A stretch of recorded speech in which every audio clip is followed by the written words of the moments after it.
കേരളത്തിലെ PWD rest ഹൗസുകൾ എങ്ങനെ book ചെയ്യാമെന്നാണ് നമ്മൾ നോക്കാൻ പോകുന്നത്. ഇവിടെ നമ്മൾ ജില്ല കൊടുക്കുക, അതിനുശേഷം എവിടെയാണോ ജില്ലയിൽ വേണ്ടത് അത് സെലക്ട് ചെയ്യുക, പിന്നെ റൂം ടൈപ്പ്, പിന്നെ check in date, check out date ഇതെല്ലാം കൊടുക്കുക. എന്നിട്ട് സെർച്ച് കൊടുക്കുമ്പോഴാണ് നമുക്ക് അവിടെ അവൈലബിലിറ്റി ഉണ്ടോ നോക്കാൻ കഴിയുന്നത്. കേരളത്തിൽ ഏകദേശം 155ഓളം റെസ്റ്റ് ഹൗസുകളുണ്ട്.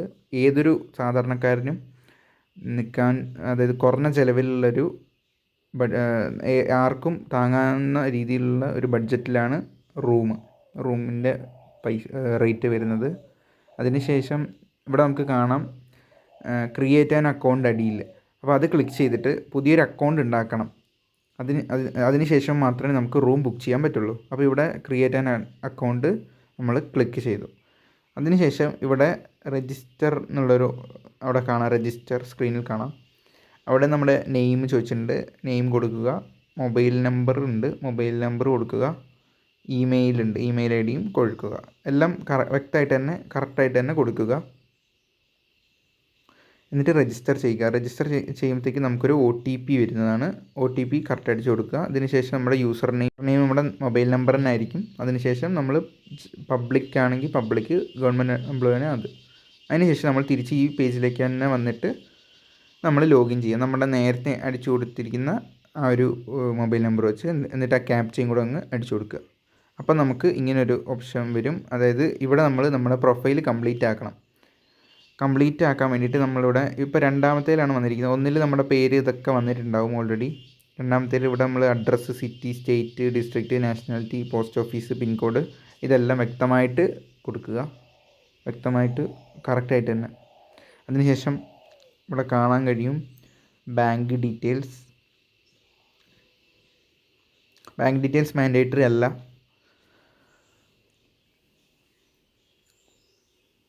അതിനുശേഷം നമ്മുടെ ഡോക്യുമെൻ്റ് അപ്ലോഡാണ്. അപ്പോൾ നമ്മുടെ ഒരു ഫോട്ടോ അപ്ലോഡ് ചെയ്യേണ്ടതായിട്ടുണ്ട്. ഈ ഒരു ഫോട്ടോ അപ്ലോഡ് ചെയ്താൽ മാത്രമേ നമ്മുടെ പ്രൊഫൈൽ ക്രിയേറ്റ് ആവുകയുള്ളൂ. അപ്പോൾ നമ്മുടെ പ്രൊഫൈലിൽ മാക്സിമം സൈസ് അവിടെ പറഞ്ഞിട്ടുണ്ട് 200 KB താഴെ, മാക്സിമം സൈസ് 200 KB. പിന്നെ JPG, PNG ഫോർമാറ്റിൽ മാത്രം അലോ ചെയ്തിട്ടുള്ളൂ. അതിനുശേഷം ID കാർഡ് ഡീറ്റെയിൽസ് ആണ് ചോദിച്ചിരിക്കുന്നത്. അപ്പോൾ ID കാർഡിൽ നിങ്ങൾക്ക് ഏതെങ്കിലും, അതായത് Aadhaar, voter ID, driving licence, PAN card ഇതിലേതെങ്കിലും ഒന്ന് കൊടുക്കുക.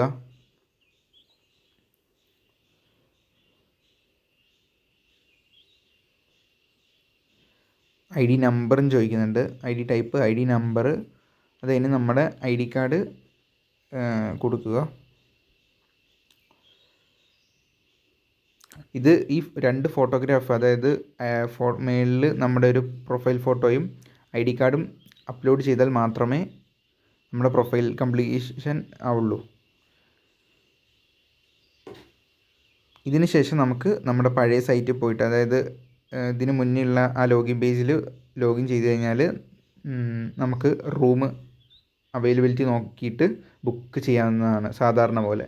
ഇപ്പോൾ പുതിയൊരു അപ്ഡേഷൻ വന്നിരിക്കുകയാണ് ഈ PWDൻ്റെ സൈറ്റിൽ. അപ്പം ഏതൊരാൾക്കും ബുക്ക് ചെയ്യാൻ വേണ്ടിയിട്ട് അക്കൗണ്ട് ക്രിയേറ്റ് ചെയ്തതിന് ശേഷം മാത്രമേ ബുക്ക് ചെയ്യാൻ സാധിക്കുകയുള്ളൂ. കേരളത്തിലെ ഏതൊരു ജനങ്ങൾക്കും വളരെ കുറഞ്ഞ റേറ്റിൽ ബുക്ക് ചെയ്യാവുന്നൊരു സ്ഥലമാണ് PWD റെസ്റ്റ് ഹൗസ്. ഇഷ്ടമെങ്കിൽ സബ്സ്ക്രൈബ് ചെയ്യൂ, ലൈക്ക് ചെയ്യൂ, കമൻറ്റ് ചെയ്യൂ. Thank you.